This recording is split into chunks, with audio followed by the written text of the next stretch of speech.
Individual classes में। अमर मनोविज्ञान में आज का टॉपिक है हमारा अभिवृद्धि और विकास। बाल विकास चल रहा था। बाल विकास में सबसे पहला टॉपिक जो है वो यही है, अभिवृद्धि और विकास। दोस्तों यदि चैनल पर नए हो तो वीडियो को लाइक करें, शेयर करें और सब्सक्राइब करें। देखिए दोस्तों, अभिवृद्धि क्या होती है। सबसे पहले इसको अपन डिफाइन करते हैं कि अभिवृद्धि क्या है। तो दोस्तों अभिवृद्धि जो है, इसमें एग्जाम्पल लेते हैं कि ये एक फीमेल है और ये एक मेल है। अब फीमेल का एग आएगा और मेल का आएगा स्पर्म। फीमेल के एग को मेल का जो शुक्राणु है ये निषेचित करेगा, तो इस क्रिया को बोलेंगे निषेचन। यहाँ पे होता है निषेचन, यानी सबसे पहले जो मनुष्य है उसका प्रारंभ यहाँ से होता है। इस समय जो मनुष्य है इसका आकार मात्र ये होता है, मात्र ये बिंदु मात्र होता है। और अभिवृद्धि होकर के वो इतना बड़ा हो जाता है कि 9 महीने में उसका इतना डेवलप हो जाता है कि एकदम मनुष्य जो है वो उसकी संरचना में तैयार हो जाता है। एक बार क्वेश्चन आया था दोस्तों कि बालक का विकास कैसे होता है, बालक का विकास कैसे होता है तो उसमें उसका आंसर था निषेचित कोशिका से। किससे होता है? निषेचित कोशिका से होता है। यानी यहाँ पे मनुष्य का बीज जो है वो अंकुरित होना शुरू हो जाता है। अब देखिए दोस्तों, गर्भावस्था में यानी जब निषेचन की क्रिया हुई तो गर्भावस्था में सबसे पहले ये आकार था हमारा, ठीक है। लेकिन 9 माह के बाद जब जन्म हुआ तो जन्म के समय यही आकार बढ़ करके इतना बड़ा हो गया, यानी 50 सेंटीमीटर लंबा, या फिर 20 इंच बोल सकते हो। ये 19 इंच भी दी हुई होती है कई जगह। तो कितना होता है? 50 सेंटीमीटर लंबा, यानी मनुष्य की जन्म के समय लंबाई होती है 50 सेंटीमीटर या फिर 20 इंच। और यदि वजन देखें जन्म के समय तो वजन होता है मनुष्य का, एक छोटा बच्चा होता है, शिशु होता है, उसका 7 पौंड वजन होता है।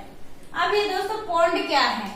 पौंड जो है ये मनोविज्ञान की जो स्टडी है वो इंडिया में ना होकर अदर देशों में हुई है, जैसे अमेरिका, ब्रिटेन, इनमें। तो वहां पे जो वजन की इकाई है वो पौंड में ली जाती थी। और दोस्तों नोट कर लीजिएगा कि 1 पौंड में 453 ग्राम होते हैं।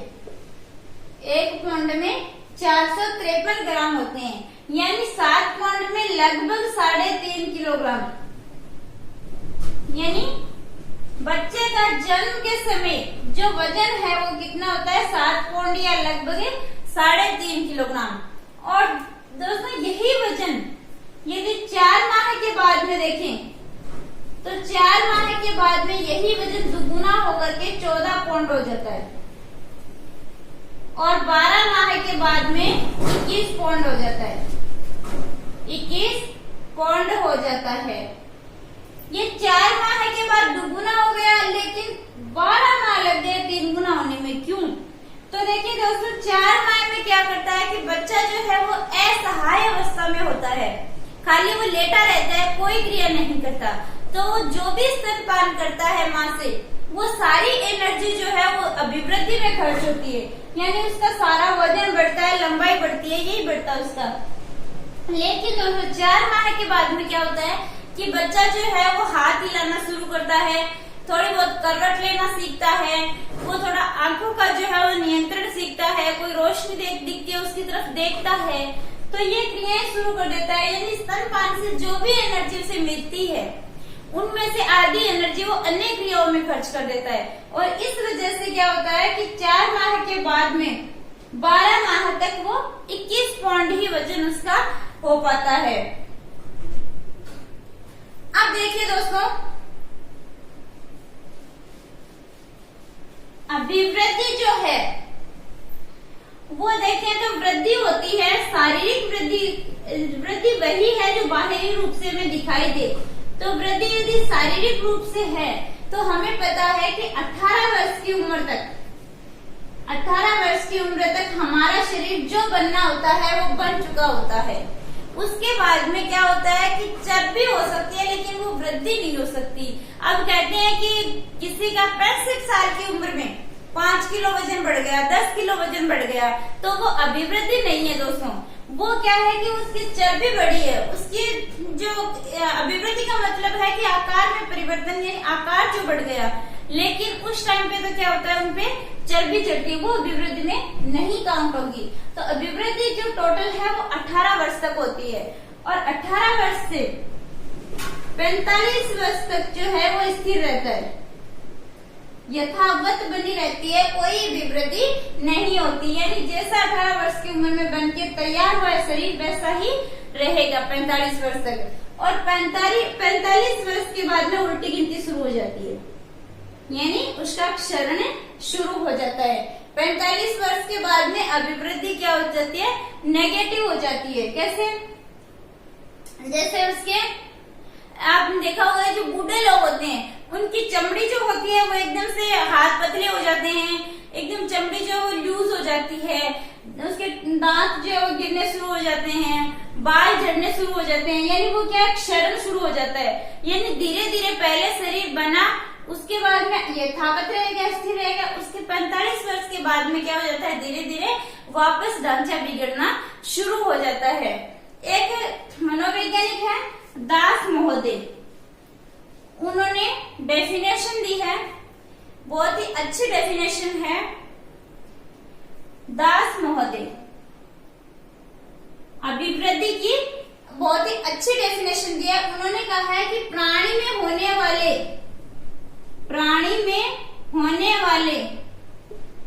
ऐसे जैविक परिवर्तन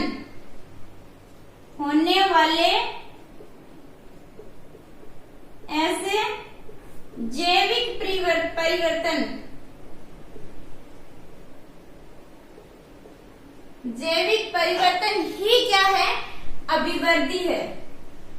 जैविक परिवर्तन ही अभिवृद्धि या वृद्धि है, जिनका क्या किया जा सके, निरीक्षण किया जा सके, जिनका निरीक्षण किया जा सके या फिर जिनको मापा जा सके, निरीक्षण किया जा सके या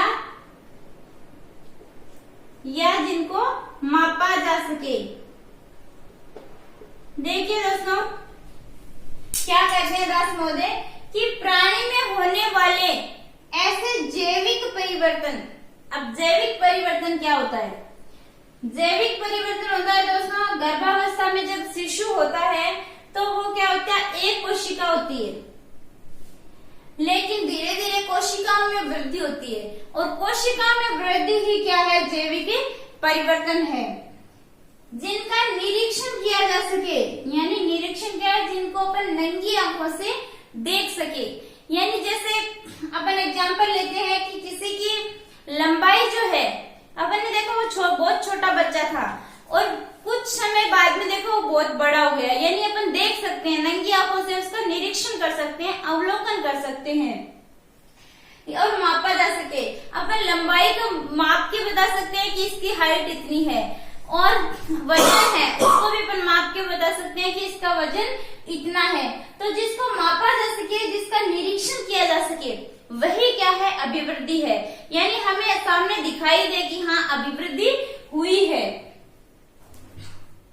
अब एक और है दोस्तों फ्रैंक मोदे, वो क्या कहते हैं, देखिए फ्रैंक मोदे ने कहा है कि कोशिकीय गुणात्मक वृद्धि जो है, कोशिकीय गुणात्मक वृद्धि जो है वही क्या है, अभिवृद्धि है।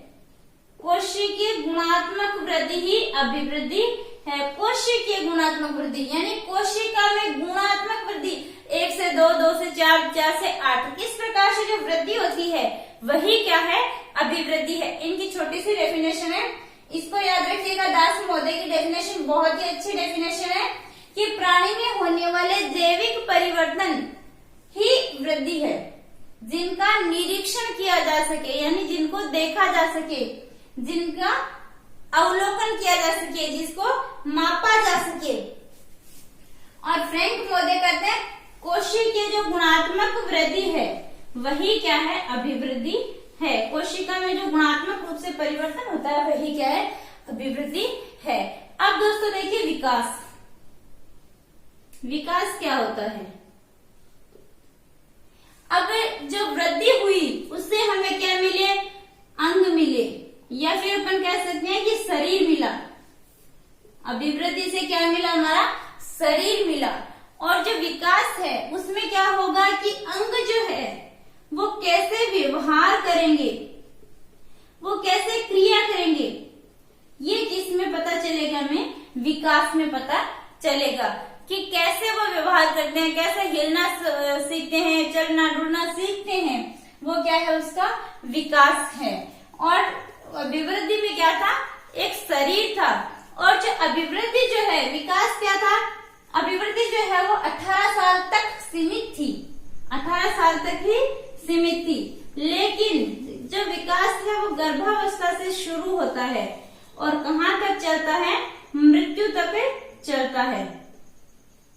गर्भावस्था से शुरू होकर विकास से मृत्यु तक लगातार चलता रहता है। अब एक मनोवैज्ञानिक है मुनरो, इन्होंने विकास की डेफिनेशन दी है। इन्होंने कहा है कि विकास एक परिवर्तनशील श्रृंखला है। विकास एक क्या है, परिवर्तनशील श्रृंखला है, परिवर्तनशील श्रृंखला है। विकास एक परिवर्तनशील श्रृंखला है, यानी इसमें परिवर्तन होता है, जिसमें बच्चा जो है वो भ्रूणावस्था से लेकर प्रौढ़ावस्था तक गुजरता है। भ्रूणावस्था से, जिसमें बच्चा जो है वो भ्रूणावस्था से लेकर के प्रौढ़ावस्था तक गुजरता है, प्रौढ़ावस्था तक गुजरता है। यानी ये कहते हैं कि मुनरो क्या कहते हैं कि विकास एक परिवर्तनशील श्रृंखला है, ऐसी श्रृंखला है जिसमें भ्रूणावस्था से शुरू होता है। पहले भ्रूणावस्था है, फिर शेषावस्था, बाल्यावस्था, किशोरावस्था, एडल्ट एज और बाद में प्रौढ़ावस्था। इस तरीके से क्या होता है, क्रमबद्ध चलती रहती है और यही क्या है, विकास है। और एक आती है हरलोक। हरलोक जो है, श्रीमती हरलोक ने अभिवृद्धि और विकास में काफी अच्छा काम किया है। तो हरलोक की डेफिनेशन क्या है, देखिए श्रीमती हरलोक ये क्या कहती है, ये कहती है कि विकास अभिवृद्धि तक सीमित नहीं है, यानी विकास तो आजीवन चलता है, जो गर्भावस्था से लेकर के मृत्यु तक चलता है। और अभिवृद्धि तो 18 वर्ष तक सीमित होती है। तो ये कहती है कि जो विकास है वो वृद्धि की तरह सीमित नहीं है, बल्कि ये तो ऐसे व्यवस्थित और समानुपात परिवर्तन। अब देखिए ये कहती है कि व्यवस्थित, ऐसे व्यवस्थित और समानुपात परिवर्तन। अब व्यवस्थित और समानुपात परिवर्तन क्या होता है,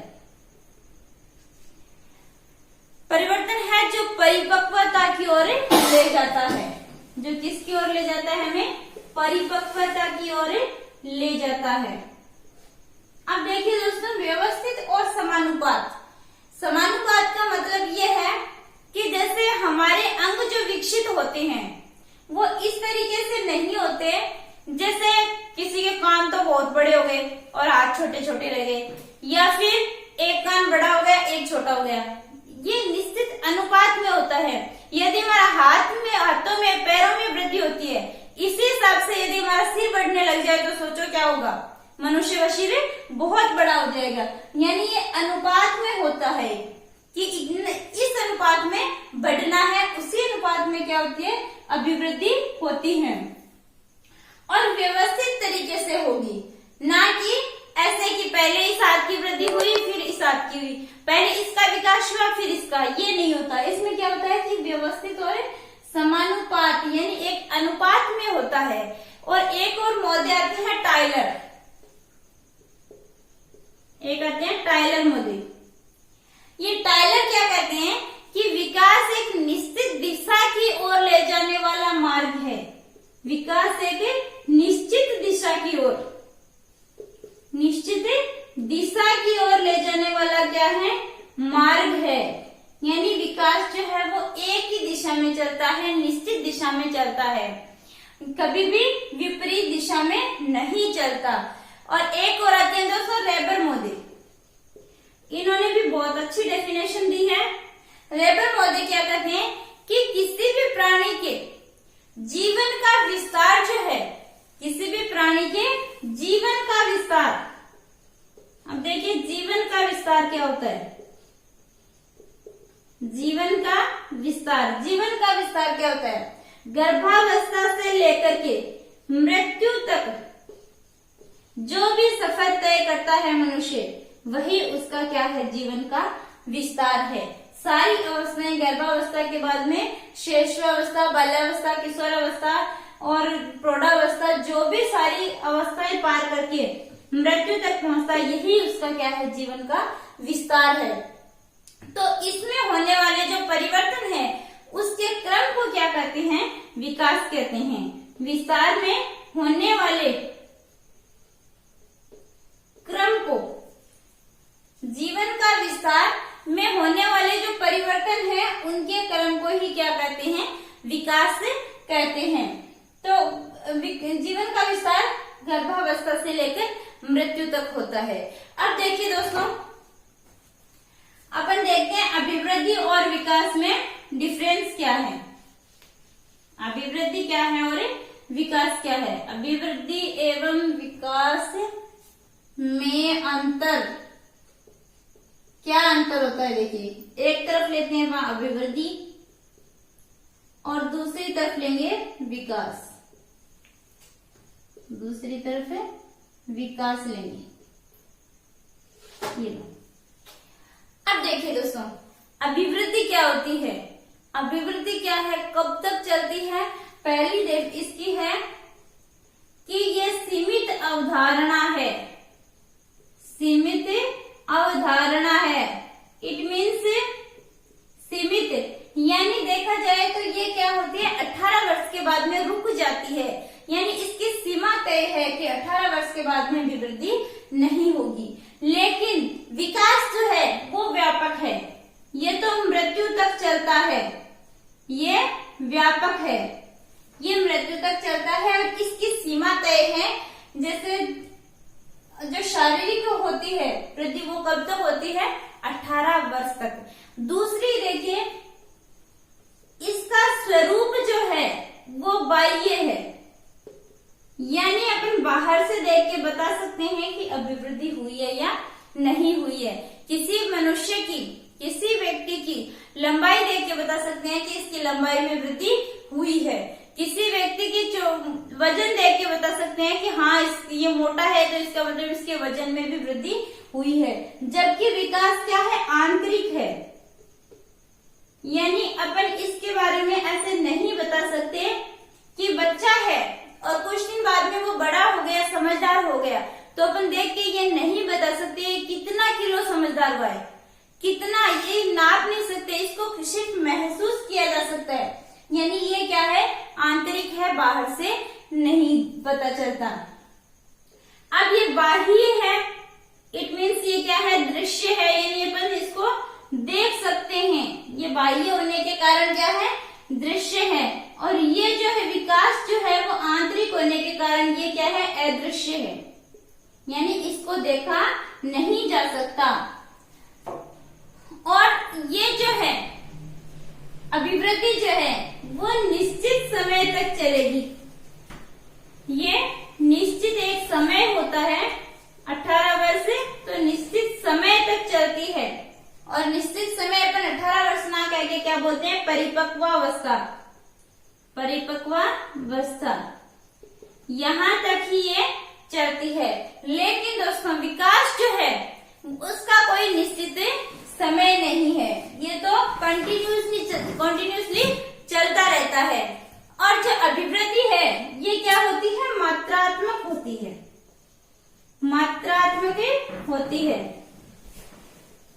यानी इसको अपन माप सकते हैं 1 kg, 2 kg, 3 kg, 20 inch, 21 inch, इसको माप सकते हैं। और ये जो है क्या है, मात्रात्मक भी होता है और गुणात्मक भी होता है। मात्रात्मक भी होता है और गुणात्मक भी होता है, यानी गुणों में भी विकास होता है और मात्रा में भी विकास होता है। मात्रात्मक देखी जाए तो क्या है, अभिवृद्धि। इसका मतलब क्या हुआ कि विकास में क्या समाहित है, विकास में अभिवृद्धि क्या है, समाहित है। विकास में अभिवृद्धि समाहित है, क्योंकि ये मात्रात्मक, और मात्रात्मक क्या है, वृद्धि है। मात्रात्मक परिवर्तन ही क्या है, अभिवृद्धि है। तो अभिवृद्धि विकास में समाहित है, जबकि जो अभिवृद्धि है इसमें विकास नहीं है, इसमें विकास नहीं है, और विकास में अभिवृद्धि समाहित है। दोस्तों कई बार इसमें कंफ्यूज हो जाते हैं, ध्यान रखना ये मात्रात्मक है सिर्फ, तो इसमें विकास नहीं है, लेकिन इसमें क्या है, मात्रात्मक भी है, गुणात्मक भी है। तो मात्रात्मक क्या है, वृद्धि, तो वृद्धि किसमें समाहित है, विकास में समाहित है। और ये मात्रात्मक है तो इसका मापन किया जा सकता है, यानी मापन इसका संभव है, अभिवृद्धि का मापन है संभव है। लेकिन जो विकास है इसका मापन असंभव है, इसका संभव नहीं है, विकास का मापन नहीं कर सकते, जबकि अभिवृद्धि का मापन किया जा सकता है। और अभिवृद्धि जो होती है इसकी निश्चित दिशा या क्रम नहीं होता, निश्चित दिशा या क्रम नहीं होता। अभिवृद्धि का निश्चित दिशा या क्रम नहीं होता, जबकि विकास की निश्चित दिशा होती है और निश्चित क्रम होता है। और दोस्तों नेक्स्ट देखिए, अभिवृद्धि जो है, अभिवृद्धि हुई है, इट मीन्स अपन कह सकते हैं कि विकास से जरूरी नहीं कि विकास भी हुआ हो, लेकिन अभिवृद्धि हुई है। जैसे कि वजन बढ़ा, तो वजन बढ़ा है, इसका मतलब उसमें क्या है, थोड़ा बहुत विकास भी हुआ है, लेकिन विकास हुआ इसका मतलब जरूरी नहीं कि अभिवृद्धि हुई है, क्योंकि इसमें क्या है, मात्रात्मक भी है और गुणात्मक भी है। यानी सिर्फ गुणों में विकास हुआ है तो इसका मतलब अभिवृद्धि तो नहीं हुई। तो जरूरी नहीं कि विकास हुआ है इट मीन्स अभिवृद्धि भी हुई हो, लेकिन ये है कि अभिवृद्धि हुई है इट मीन्स विकास हुआ है। एक बार से फिर से जो अपन ने पढ़ा है उसको रिपीट मारते हैं। देखिए, सबसे पहले अपन ने क्या देखा था कि जो मनुष्य है उसका स्टार्टिंग कहाँ से होता है, उसका विकास कहाँ से शुरू होता है, तो निषेचित कोशिका से होता है। और जो जन्म के समय जो बच्चा होता है उसकी लंबाई कितनी होती है, तो 20 इंच या 50 सेंटीमीटर। और जो वजन है वो कितना होता है उसका, 3.5 kg या फिर 7 पाउंड। और 4 माह का होता है तब उसका दुगुना हो जाता है, यानी 14 पाउंड हो जाता है। और 12 माह का होता है तो 21 पाउंड।